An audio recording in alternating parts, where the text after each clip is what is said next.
The red and blue lights of a police cruiser flickered against the windows of my house as I stood with my arms crossed, watching the scene unfold. Karen was in full meltdown mode, pointing at my perfectly legal fence as if it were a crime scene. "Arrest him. His fence is too high. It's against the law," she screeched, her face flushed with fury. The officer, a tall man who had clearly seen his fair share of nonsense calls, barely held back a chuckle. "That's not a law, ma'am." Karen's mouth opened and closed like a fish gasping for air. The second officer, a woman with a weary expression that suggested she was absolutely done with life, pinched the bridge of her nose. "Let me get this straight. You called 911 for a fence." Karen stomped her foot. "It's a neighborhood violation. It's a community emergency." At this point, I knew it was over. The officers were struggling to take her seriously, and the neighbors had gathered, some whispering, some openly laughing. But let's rewind. This insanity didn't start today. It started weeks ago when I made the grave mistake of moving into an HOA neighborhood ruled by a woman who had nothing better to do than make my life miserable. I had just moved into what I thought was my dream home, a quiet, beautiful neighborhood, with reasonable HOA fees and a good community vibe. The first few days were blissful. The neighbors seemed nice, my house was perfect, and I was settling in well. Then I met her. Karen appeared on my doorstep 3 days after I moved in, clipboard in hand, a plastic smile plastered on her face. "Welcome to the neighborhood. I'm Karen, the HOA president." That was a lie. She wasn't the HOA president. In fact, she wasn't even on the board. She was just a self-appointed enforcer who had decided that she ran the place. Before I could even respond, she handed me a printed list of violations. "Now, I noticed you have the wrong color trash bins. The HOA guidelines require dark green bins, but you have black ones. Also, your lawn is slightly overgrown. Grass must be no more than 2 inches high. And just a friendly warning, we have very strict rules about fencing." I blinked. I just moved in. Also, the trash bins came with the house. "Oh, that's no problem. You'll just need to replace them immediately. And don't worry about the grass. I can have my landscaper do it for you. It's only $50 a week." I narrowed my eyes. "I think I can handle mowing my own lawn." Her smile faltered slightly, but she pushed on. "Well, let's keep things HOA compliant, okay? I'll be watching." And with that, she turned on her heel and strutted off like she had just issued an official citation. That should have been my first warning. A week later, I had my first real problem. My neighbor's dog, an enormous Great Dane named Duke, had decided my yard was his personal playground. He trampled my flower beds, knocked over my trash cans, and left presents on my lawn that I definitely did not appreciate. His owner, thankfully, was a decent guy. "Sorry, man. He just gets excited. I know our yards are kind of open. I can help cover the costs if he messed anything up." I waved it off. "It's all good. But I think I'll just build a fence, keep things separate." He nodded. "Fair enough." I did my research and checked the HOA guidelines. Maximum height, 6 feet. All fences had to be neutral colors. No problem. I hired a contractor and got it built professionally, legally, and with HOA approval. Everything should have been fine. But the moment the last panel went up, Karen materialized like a demon summoned by homeowner happiness. She stormed into my yard as if she owned the place, jabbing a finger at my brand new fence. "Absolutely not." I raised an eyebrow. "Excuse me." She scoffed. "This is illegal. You can't just put up a fence. You need HOA approval." I folded my arms. "I have HOA approval." She blinked, clearly not expecting that. "Well, I didn't approve it." I stared at her. "You're not on the board." Her face twitched. "I'm on the committee." I had no idea what she was talking about, and I didn't care. "The fence is legal." "It's staying." She huffed. "It's an eyesore.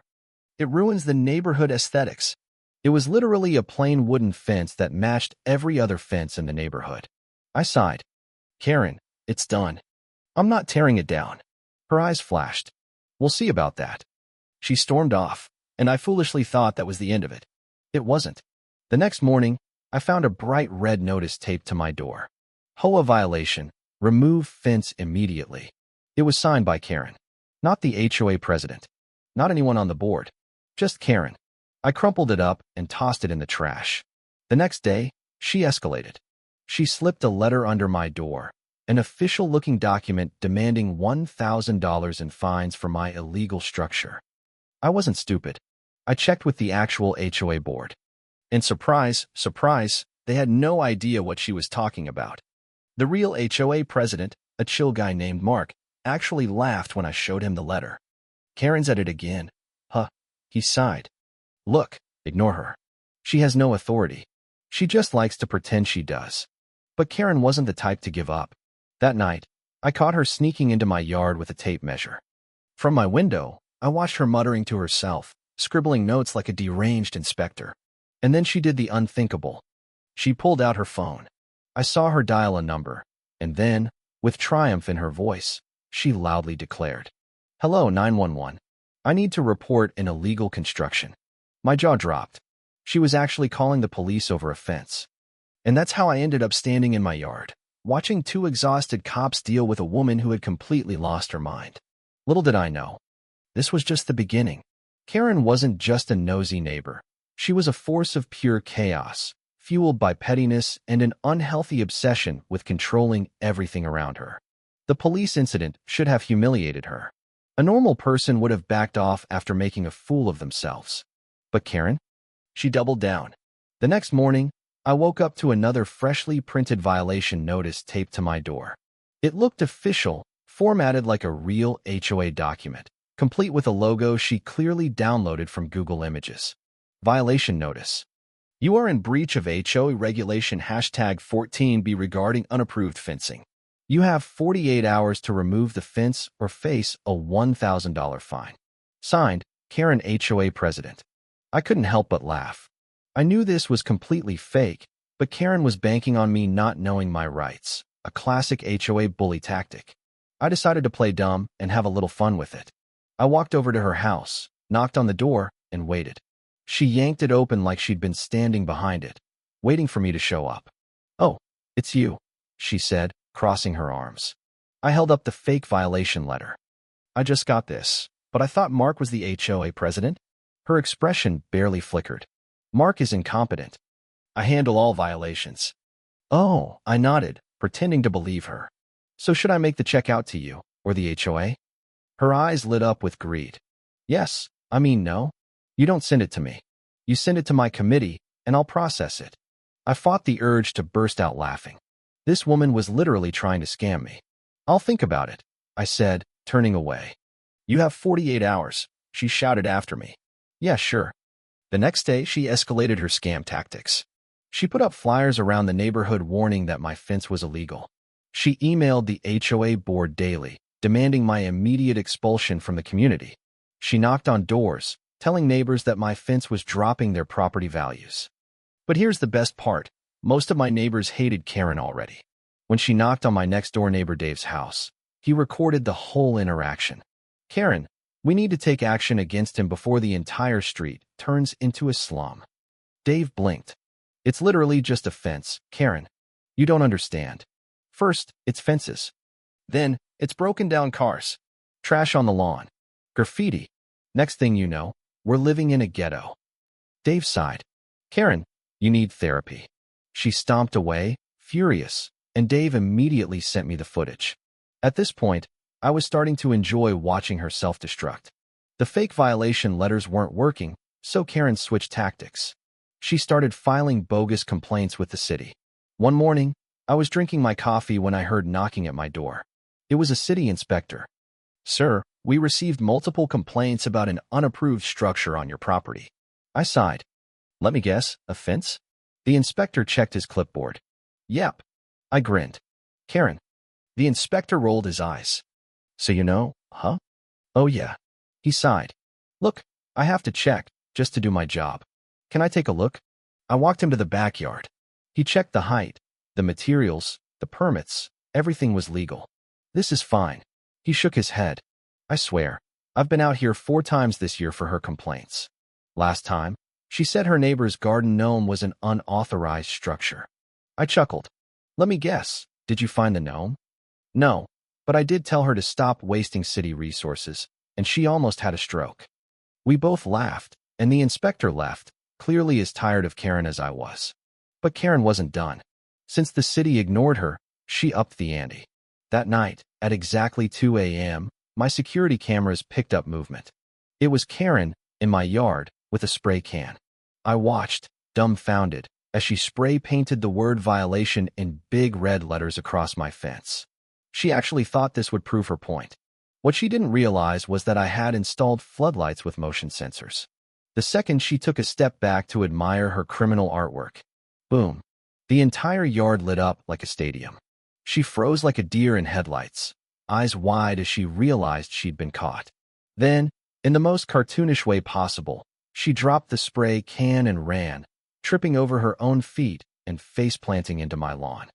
I laughed so hard I nearly fell over.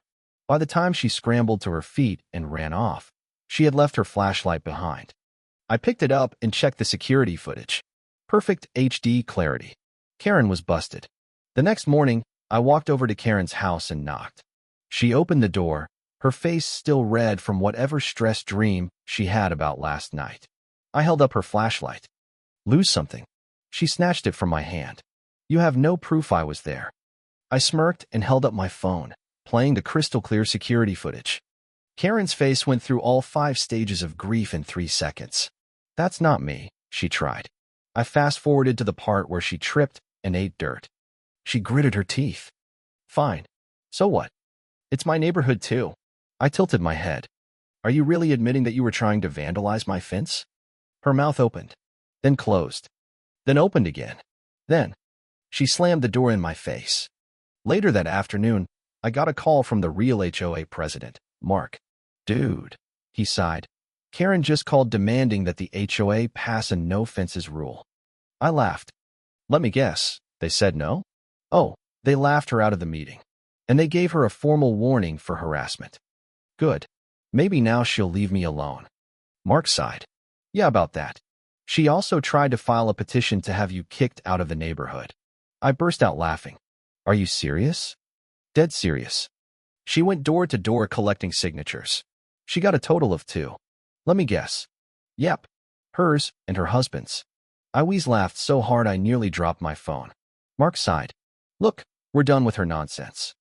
We're calling a special HOA meeting tomorrow. You might want to attend. I grinned. Wouldn't miss it. Karen had waged war. But she was about to learn that when you come for the king, you best not miss. The HOA meeting was held in the neighborhood clubhouse, a cozy little building usually reserved for community events and bake sales. But tonight, it was the battleground where Karen would finally meet her downfall. I arrived early, taking a seat near the back, watching as neighbors filtered in, murmuring amongst themselves. Karen strutted in like a general marching onto the battlefield, chin held high, arms clutching a massive folder, probably filled with her evidence against me. The HOA board members sat at the front, with Mark, the actual HOA president, looking particularly exhausted. Once everyone had settled, Mark cleared his throat. All right, folks, we've had a bit of an unusual situation these past few weeks. A few chuckles rippled through the crowd. Everyone knew what this was about. Karen shot to her feet before he could finish. Yes, we do, she barked. This meeting was called because of my formal complaint against my neighbor. She spun to glare at me. Who has ruined our neighborhood with his illegal fence? Mark pinched the bridge of his nose. Karen, we've already confirmed that the fence is legal. The city confirmed it. The board confirmed it. The police confirmed it. Karen's eye twitched. But, it's an eyesore. It violates the community's aesthetic. A woman from the board raised an eyebrow. Karen, half of us have fences. Are those eyesores too? Karen blinked as the thought had never occurred to her. Those are different. Someone from the crowd muttered. How? Karen ignored them, flipping through her massive stack of papers. I have evidence. This man is a nuisance. He has been harassing me. He's been spying on me with cameras. I raised an eyebrow. You mean the security cameras I installed after you trespassed and vandalized my fence? The crowd whispered in shock. Mark's expression turned ice cold. Hold on. Did you just admit to vandalizing his property? Karen's face drained of color. That's not. I pulled out my phone and played the security footage of Karen sneaking into my yard at 2 a.m. with a spray can. Then again when she tried to dig under my fence. The entire room gasped. Old Man Jenkins, sitting in the front row, burst out laughing. She was trying to tunnel under the fence. What is she, a gopher? Karen's mouth opened and closed like a malfunctioning robot. Mark sighed deeply and turned to me. Have you filed a police report for this? I nodded. Oh, absolutely. Mark turned back to Karen. Karen, you lied to the board, falsified complaints, wasted city resources, and now we have proof that you committed trespassing and vandalism. Karen completely lost it. I was only trying to protect our community, she shrieked. This neighborhood is going downhill. You're all fools if you don't see it. Dave, my fence-building neighbor, raised a hand. If by going downhill, you mean we can finally live in peace without your constant harassment, then yeah, I'd say we're doing just fine. The entire room erupted into murmurs of agreement. Karen spun around, looking for anyone to take her side, but for the first time, she realized she was alone. Even her own husband, who had come to support her, was slowly sliding down in his seat, trying to disappear. Mark folded his hands. Karen, the board has made a decision. Effective immediately, you are banned from filing complaints against any resident. Karen gasped so hard she nearly choked. Additionally, he continued, you will be personally responsible for repairing the damage to your neighbor's fence. Her eyes bulged. You can't do this to me. Oh, we can, Mark said flatly. And if you continue this behavior, we will move forward with legal action against you for harassment. Karen started hyperventilating. But, I'm the HOA president. Mark looked her dead in the eyes. No, Karen, you never were. A slow wave of applause spread across the room. Karen's face turned purple as she grabbed her papers, stormed out the door, and slammed it behind her. The aftermath was glorious. Within a week, Karen had a real violation notice on her door, but not from me. The city fined her $5,000 for filing false reports. She also had to pay for the repairs to my fence, which she did through gritted teeth. But the best part? A for sale sign appeared on her lawn 2 weeks later. Apparently, the humiliation was too much for her. She and her husband decided to move to another neighborhood, probably to terrorize some other poor soul. The entire block threw a party when she left. Dave grilled burgers, Old Man Jenkins made his famous chili, and someone even baked a cake that said, "Good riddance, Karen," in icing. I made a speech. Here's to finally living in peace. And to fences everywhere. Everyone cheered. And just like that, Karen was gone. Months later, I got a letter in the mail. It was from Karen. No return address. Just a single sheet of paper inside. I unfolded it, my gut already telling me it was going to be hilarious. Scrawled in all caps, scribbled like a lunatic, it read, "I hope your fence falls down." I laughed so hard I had to sit down. I framed it. And my fence? Still standing. Stronger than ever.